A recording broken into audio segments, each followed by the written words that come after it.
আমরা আসলাম হচ্ছে ক্যাফে সুলতানে। এই শীতের মধ্যে আমরা ফরিদপুরবাসীতে আসলে খিচুড়ি খুবই পছন্দ করি। বিশেষ করে আমার কাছে খিচুড়ি খুবই ফেভারিট খাবার। তো এখানে নতুন আমরা মূলত আসছিলাম এখানে হাঁস খিচুড়ি খাওয়ার জন্য। হ্যাঁ, ক্যাফে সুলতানে। তো হাঁস খিচুড়ির পরিবর্তে আজকে চিকেন দিয়ে করা হয়েছে এবং এটা পাকিস্তানি বাবুর্চি যে ভাইরা মানে রাঁধুনি আছেন তিনি মুনতাসির ভাই রান্না করেছেন। তিনি এখানকার শেফ সম্ভবত। फेस দিব? फेस नहीं देना है। अच्छा अच्छा। मैं जो कहती हूँ आके खाओगी तो कंगल हो जाओगी भाई इंशाल्लाह। आना और खाना। ভাই একজন পাকিস্তানি, তো তার ফেস আসলে দেখানো যাবে না, যার কারণে তার ভয়েসটাই আমরা শুনলাম। এবং আবির ব্রো একটু যদি আমাকে একটু হাঁসের সাথে सेम এখন জুয়ার ভাই খাবে ভাতে চলে খিচুড়ি করি এবং এটা কি পোলাও চাল খাওয়ার নাকি পোলাও চাল খিচুড়ি খাওয়ার রিভিউটা দিবে। হ্যাঁ, চালের খিচুড়ি। তো চিকেনটা আসলে রান্নাটা একটু অন্য ধরনের লাগতেছে। আমি প্রথমে ঝোলটা দিছিলাম, আমি ট্রাই করছি, আবার একটু ট্রাই করি। একবার ডাইরেক্ট মুখে। আচ্ছা, এখানে যে মানে ঝোলটা সবাই নিয়ে নেন।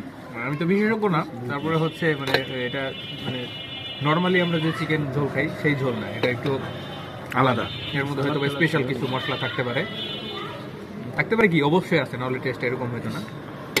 আমি চিকেন খাই না, তারপরেও এখানে ঝোলটা টেস্ট করে অন্যরকম লাগলো, এই জন্য চিকেনটা নিচ্ছি। না হলে আমি নর্মাল খিচুড়িটাই খাইতাম, যেহেতু উদ্দেশ্য ছিল হাঁস। তো ভালো লাগলো, এই জন্য আসলে শেয়ার করলাম। ক্যাফে সুলতান, এটা হচ্ছে লোকেশনটা পাশে। এই অফিসটার নাম কি জানো? মাদকদ্রব্য নিয়ন্ত্রণ অধিদপ্তরের পাশেই, পুলিশ লাইনের উল্টা পাশেই। আমাদের নল্লি খিচুড়ি আছে 350 টাকা বড় নল্লি দিয়ে সেম খিচুড়িটা, সাথে 2 পিস গোশত পাবেন। আচ্ছা আচ্ছা আচ্ছা। যাই হোক, ভাইয়া তো বলেই দিল, হয়তো বা শুনেছেন। তো যারা নতুন এখানে ট্রাই করতে পারেন। এটা মনে হয় মানে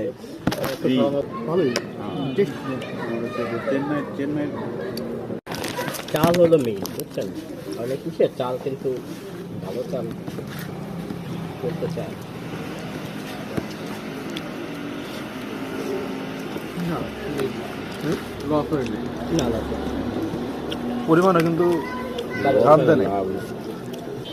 হ্যাঁ, ভালো আমরা কমপ্লিট করে দিই।